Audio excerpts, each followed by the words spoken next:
성경은 제자에 대해서 많은 이야기를 합니다. 그리고 제자가 어떠해야 되는지를 그 제자들을 보면서 알게 됩니다. 오늘 본문에서는 예수님을 대하는 두 사람을 통하여 제자는 어떠해야 하는가를 살펴보려고 합니다. 먼저는 세례 요한입니다. 세례 요한은 예수님을 가르쳐 세상 죄를 지고 가는 하나님의 어린 양이다 라고 이야기합니다. 이것을 보면서 그냥 단순히 세례 요한이 예수님이 십자가 형벌을 당할 것이다 라는 것을 알고 고백한 것으로 볼 수는 없습니다.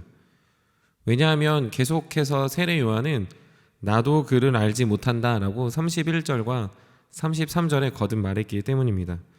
다만 이러한 고백은 세례 요한이 예수님을 볼 때 유대 문헌이나 그 당시의 기대감을 통하여 그는 이 시대에 하나님의 말씀을 선포하고 또한 이 시대의 약함을 고쳐내는 하나님의 도구가 된다라는 확신으로 선포하는 고백으로 생각해 볼 수 있습니다.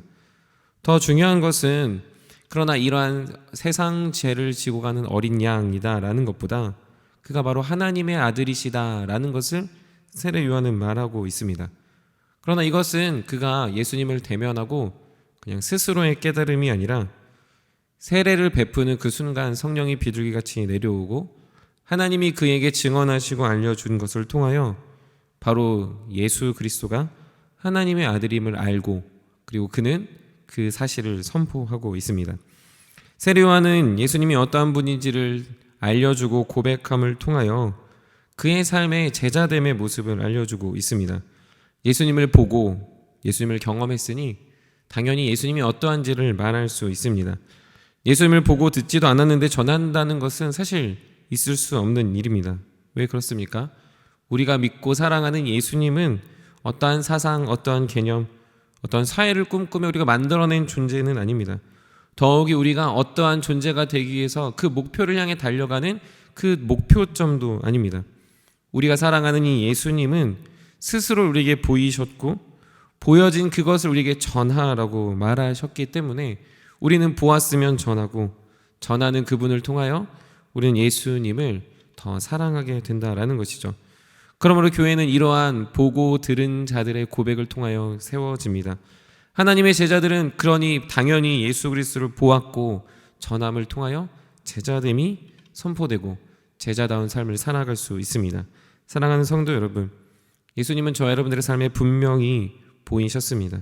보이셨다는 말을 우리 삶에 한번 적용해 보면 부인할 수 없는 은혜가 우리 삶에 있고 부인할 수 없는 구원의 감격이 있습니다.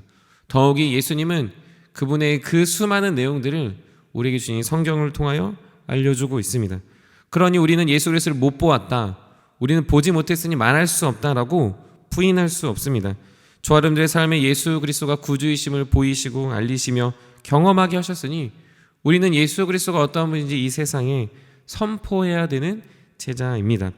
세례 요한은 그분이 세상 죄를 지고 가는 어린 양이다라는 걸 희뿌연한 그 막연한 상황 속에서 선포했다면 우리는 그분이 이 세상 죄를 짊어지신 우리의 구주, 우리의 심판주, 또는 우리의 창조주심을 선포해야 됩니다. 세상은 수많은 이유들과 수많은 것들을 통하여 두려워하고 떨 때 우리는 예수 그리스도가 이 세상의 구주 되셔서 우리를 살리시는 분이라는 놀라운 경험을 우리는 고백할 수 있다는 것이죠. 왜 그렇습니까? 저 여러분들은 그 예수 그리스도를 보았고 경험했기에 예수 그리스도를 따르는 제자들이어서 그렇습니다. 사랑하는 여러분들의 삶에, 사랑하는 금강의 가족들의 삶에 올 한 해를 살아가시며 이러한 주님의 놀라운 경험과 그분의 놀라운 사실들을 선포하여 주님의 제자다운 모습이 가득하기를 주님의 이름으로 간절히 축복합니다. 또한 두 번째로 오늘 본문에서 두 사람이 등장하고 있는데 그건 우리가 잘 아는 베드로와 안드레입니다. 이들은 세례 요한의 제자였으나 세례 요한의 이러한 고백을 통하여 이제 바로 예수님의 제자가 되기로 작정합니다. 그리고 예수님을 만난 시몬, 우리가 아는 이 베드로는 사실 이 베드로라는 이름이 바로 오늘 이 본문의 시점에서 생기게 되었습니다. 유대인들에게 이름은 그의 정체성을 잘 알려주는 통로였습니다. 창세기에도 우리가 잘 아는 아브라함은 원래 아브람이라는 이름에서 열방의 아비라는 아브라함으로 하나님이 이름을 바꾸어 주셨습니다. 우리가 잘 아는 야곱도 누군가의 뒤꿈치를 잡은 자라는 이름에서 약복강에서 천사와 씨름을 하고 나서 그 이름은 이스라엘, 하나님과 겨루어 이겼다라는 뜻의 이름을 받게 됩니다. 이들의 삶을 잘 생각해 보면 그들의 삶이 과연 그 이름과 걸맞았는가라는 것은 의문부호가 들지만 그의 삶의 종국에, 그의 삶들의 끝에 볼 때 그들은 분명 열방의 아비답게 그리고 이스라엘답게 살았음을 경험할 수 있습니다. 그러나 그들의 이름은 그렇게 살아서 주어진 게 아니라 그들이 변화되기를 원하는 그 시점, 하나님이 그들을 만난 그 시점, 하나님이 그들을 사용하려고 하는 그 처음의 자리에 그들의 이름을 변화시켰다라는 겁니다. 오늘 본문에서도 이러한 모습처럼 시몬의 이름을 게바, 베드로라 칭하십니다. 게바와 베드로는 다른 이름이 아니라 같은 뜻인데 하나는 아람어, 하나는 헬라어입니다. 우리가 잘 알다시피 이 두 단어의 공통된 뜻은 바로 반석이라는 의미입니다. 사실 그런데 이 시몬이라는 이름의 뜻이 무엇인가 한번 생각해 볼 필요가 있습니다. 구약성경에서 이 시몬이라는 이 단어, 이 히브리어로 이 시몬은 들음이라는 뜻입니다.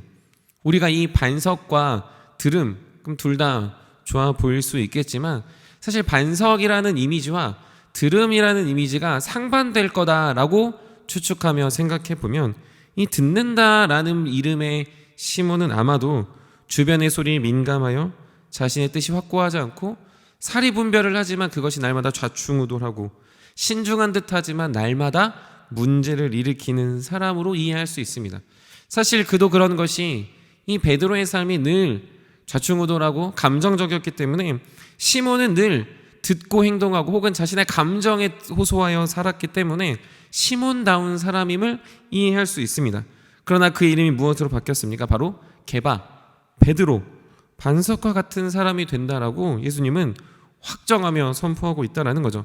그렇게 살아온 인생의 종국에 너는 반석 같았다라는 것이 아니라 누구의 소리에 자신의 감정에 상황에 움직였던 인생이 아니라 이제 너는 예수님의 제자답게 베드로로 게바로 살아갈 것을 예수님은 베드로를 첫 만남의 그 자리에서 부르고 있습니다. 사랑하는 성도 여러분, 올 한 해를 시작하며 작년에 지낸 여러분들의 모습이 오늘 나의 이름이 되어서는 안 됩니다. 작년을 살아왔던 나의 경험들이 오늘 나의 정체성이 되어서는 안 됩니다. 실패한 나의 모습, 아팠던 나의 마음, 눈물을 흘리는 나의 상황, 막막하고 답답하고 좌절된 그것들이 여러분들의 정체성이 되어서는 안 된다라는 것이죠. 우리는 늘 우리를 살아가면서 우리의 정체성이 듣는 것으로, 경험되는 것으로 나의 상황의 낙담과 좌절로 우리를 평가할 때가 있습니다. 그러나 여러분들을 부르신 예수 그리스도는 여러분들을 그것으로 보시지 않는다라는 겁니다. 시몬을 시몬으로 보지 않으시고 게바라 부르시고 베드로라 부르신 것은 그의 삶이 그렇게 되어갈 것을 확신하고 그의 삶을 그렇게 변화시킬 그분의 놀라운 능력이 있기 때문에 우리를 그의 제자로, 그의 아들, 딸로 삼으신 하나님의 사랑이 있음을 기억하시기 바랍니다. 그러므로 우리의 삶의 정체성, 우리가 걸어가야 되는 삶의 목적은 주님의 제자답게, 주님의 제자 다음으로 살아간 우리 인생에 늘 풍성한 은혜와 하나님의 새 일들이 가득할 줄 믿습니다. 이사야 43장 19절에 보면 이런 말씀이 있습니다. 보라, 내가 새 일을 행하리니 이제 나타낼 것이라. 너희가 그것을 알지 못하겠느냐? 반드시 내가 광야의 길을, 사막의 길을 내리니 라고 이야기하고 있습니다.